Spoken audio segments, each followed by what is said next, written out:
बंजारे का घोड़ा। कनकपुर गांव में एक बंजारा रहता था। बंजारे के पास एक घोड़ा था। घोड़ा बहुत तेज तर्रार और लंबा चौड़ा था।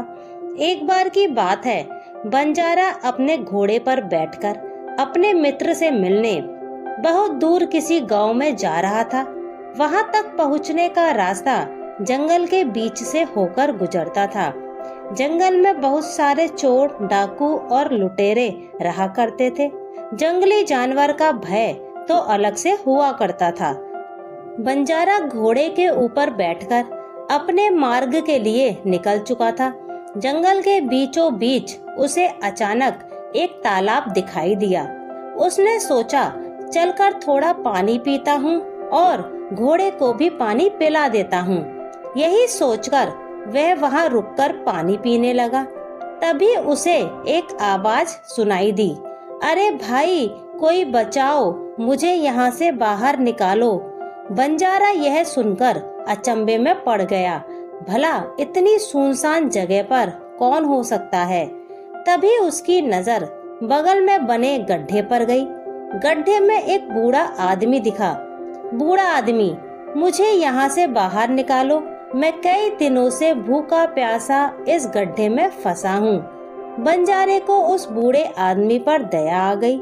उसने उसे उस गड्ढे से बाहर निकाला। बूढ़ा आदमी, आज तुम्हारी वजह से मैं यहाँ जिंदा खड़ा हूँ। तुम भले आदमी दिखते हो। मैं यहीं पास ही के गांव में रहता हूँ। घास काटते वक्त धोखे से इस गड्ढे में गिर गया था। अगर तुम न आते तो ना जाने कब तक इसी गड्ढे में पड़ा रहता। अगर कभी कोई मुश्किल आ पड़े तो मेरे पास जरूर आना, मैं तुम्हारी मदद जरूर करूँगा। इतना कहकर बूढ़े बाबा अपनी झोपड़ी की ओर चल दिए और बंजारा भी अपने रास्ते पर चल दिया। एक बार की बात है, बंजारे को अपने डेरे पर लौटते समय रात हो गई थी। सुनसान रास्ता, सनसनाती हवाएं, भयानक जंगल के बीच अपने घोड़े पर बैठा चौकन्नी निगाहें किए मार्ग की ओर अग्रसित था। अचानक पेड़ के नीचे एक आदमी दिखाई दिया।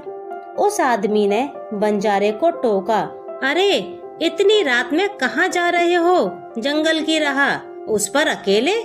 कहीं कोई खतरनाक जानवर मिल गया तो? बंजारा बोला, करूं भी तो क्या करूं, डेरे पर जाना ही होगा।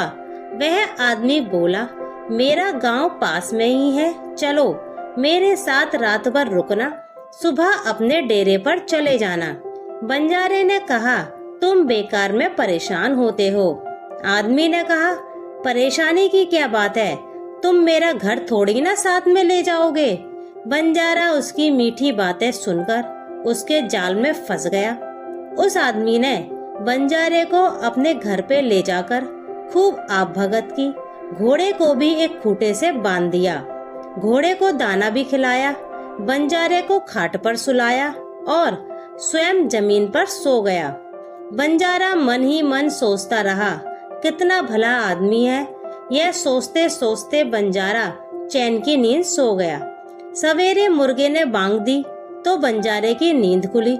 उस आदमी और बंजारे ने उठकर हाथ मुंह धोए और दातुन की। अपने घर पर रात भर रुकने की जगह देने के लिए उस आदमी को धन्यवाद दिया। बंजारा चलने के लिए जैसे ही तैयार हुआ और अपने घोड़े की लगाम को ढीलने लगा, वह आदमी चिल्लाया, अरे ये क्या कर रहे हो? मेरा घोड़ा कहाँ ले जा रहे हो? बंजारा घबराकर बोला, तुम्हारा घोड़ा? ये तो मेरा घोड़ा है।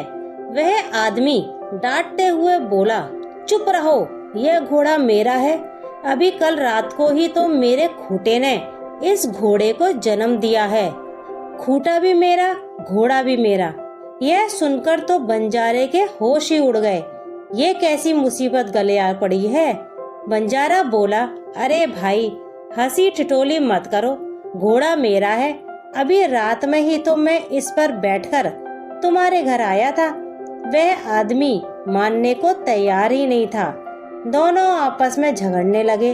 बंजारा कहता घोड़ा मेरा है, वह आदमी भी कहता घोड़ा मेरा है। दोनों का झगड़ा सुनकर आदमी के दोनों पड़ोसी भी आ गए।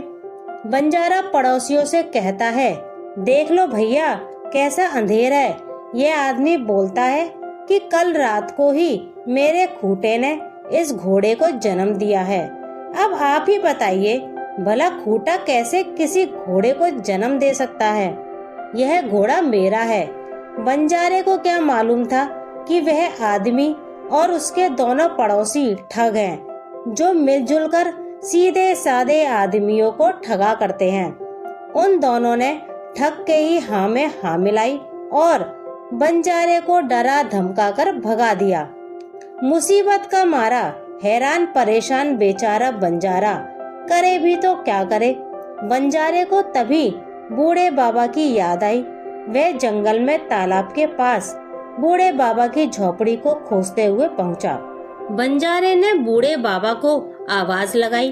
बंजारे की आवाज सुनकर बाबा अपनी झोपड़ी से झट से बाहर निकल आए। बाबा ने कहा, अरे बंजारे भाई कैसे हो?